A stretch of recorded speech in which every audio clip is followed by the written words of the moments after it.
Hello, good afternoon. The royal family has thanked those who travelled to Windsor yesterday for the wedding of Prince Harry and Meghan Markle. Thousands of people lined the streets to see the couple on their big day, and many more were watching on television, over 13 million on BBC One alone. Well, the wedding celebrations ended with a black-tie dinner and fireworks display at Frogmore House near Windsor Castle.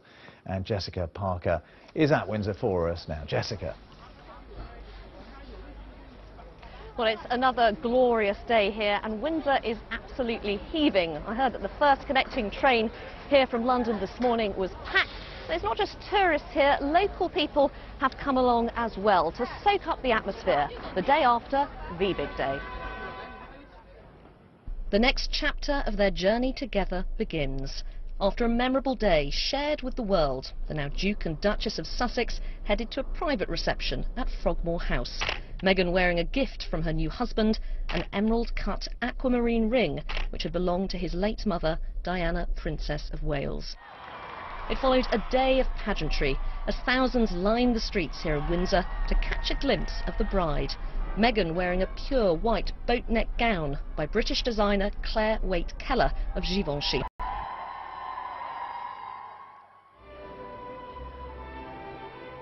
Then a ceremony noted for its diversity amongst the usual traditions. A nervous-looking prince, a gospel choir, stand by me, stand by me. A passionate sermon. Those who do not love do not know God. More than 13 million people tuned in on the BBC to watch this fairy tale wedding with a modern twist. Then, as the sun set, the clear-up began. 3.5 miles of bunting needs to be taken down, but people here remain in a celebratory mood. And after the worldwide exposure, Windsor might expect to welcome more tourists than ever. When the castle reopened to the public this morning, the Harry and Meghan effect was clear. We planned our trip around it. Okay, just, for fun. We love the royals. Anything royal in the States, everybody goes crazy. We planned a tour here before the wedding, but now that the wedding was here, we obviously want to see it even more. Oh, it was so beautiful. The dress and the ceremony. As royal wedding fever subsides, a new focus on a couple who've captured so many people's imaginations. The world waits to see what they do next. Well, we know that after last night's black tie reception attended by 200 guests, that the royal couple spent the night here at Windsor Castle. We also know they're not immediately going off on honeymoon, but we do know that they're going to be attending their first official function together as a married couple on Tuesday.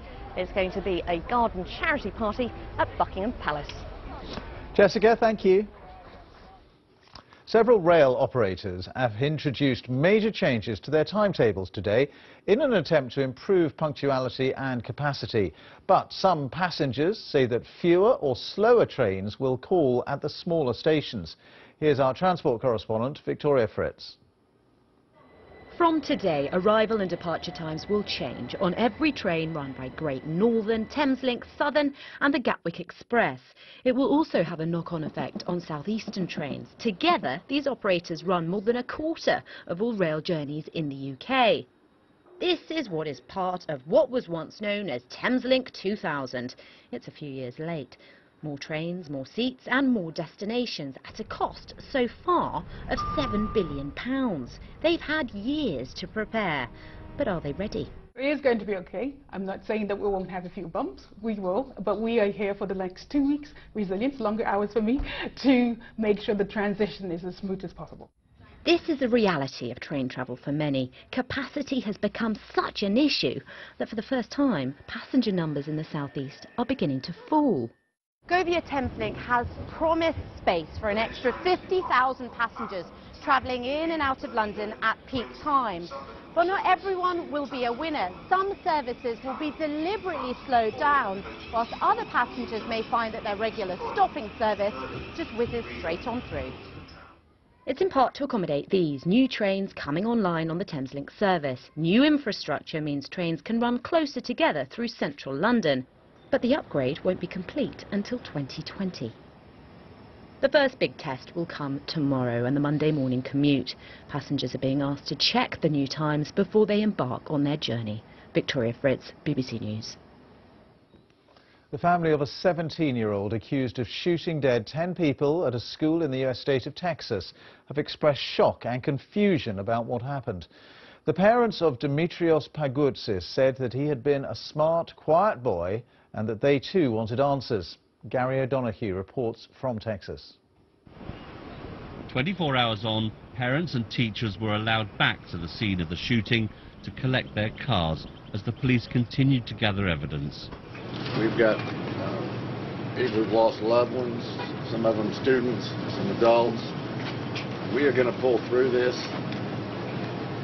This is going to be a time for our community of healing. This is the second time in 8 months that we've gone through a tragedy. We had Hurricane Harvey in the last August, and now this. Some of the names of those who died are beginning to emerge. One was a 17-year-old Pakistani exchange student, Sabika Sheikh, whose ambition was to be a diplomat. Another, Cynthia Tisdale, was a stand-in teacher who loved her job, according to her son-in-law. She'd been married for 47 years. A number of people remain in hospital after the shooting, and according to a statement from the medical authorities, 2 are still in intensive care. This latest tragedy comes just 3 months after the killing of 17 students and teachers at the Parkland School in Florida, which has sparked a nationwide protest movement by young people demanding change. But in Washington, beyond the symbolic, the administration seemed to have little by way of an answer to the question, how does America stop this continuing to happen? I don't have anything to announce on that front at this point, but certainly conversations ongoing about the best ways to protect kids across the country. They started the School Safety Commission, and I know that that group has been activated today to start that conversation up again, starting again, I think at the first part of next week they have a meeting. Local police and the FBI are saying little about their investigation. But in an affidavit, Dimitrios Pagourtzis is quoted as saying that he hadn't shot students he liked because he wanted his story to be told. It's that story that the authorities are now trying to piece together. Gary O'Donoghue, BBC News at the Santa Fe High School in Texas. Police have charged a man with the murder of an 85-year-old woman whose body was found at her home in Romford in East London on Tuesday. 65-year-old Paul Prause was arrested on Friday in connection with the death of Rosina Coleman. He'll appear before Redbridge Magistrates Court tomorrow. The Culture Secretary Matt Hancock has said that the government will introduce new laws to tackle online abuse, including fines for social media companies that could run into billions of pounds. He said the government wanted to tackle what he called the Internet's Wild West, to make Britain the safest place in the world online. Survivors of terror attacks and relatives of those killed have signed an open letter calling on the public to do more to catch those responsible. The widow of Fusilier Lee Rigby and the brother of a man killed in last year's Manchester Arena attack are among those who signed the letter, as James Waterhouse reports. The timing of this letter is certainly poignant. Not only is it a year since young Ariana Grande fans were so brutally targeted in Manchester in an attack the singer recently described as the worst of humanity, it's also 5 years since Lee Rigby was murdered as he made his way back to Woolwich Barracks. It reads, what binds extremists together is not any particular belief, but the hatred of people not like them and the willingness to use violence against innocent civilians. The signatories, including the brother of one of the Manchester victims, say it is this hatred we must take on and defeat. We strongly believe that it's well within the power of ordinary sort of people to have a positive effect on how we handle these things. So it really is about reaching out to people who, although they haven't been directly affected, can definitely still help us steer this thing. This appeal is signed by dozens of people affected by attacks, including those in Paris at the Bataclan, the Brussels bombing and Bali. It calls for focus on honouring the memory of those who've been killed and not mentioning the names of the killers.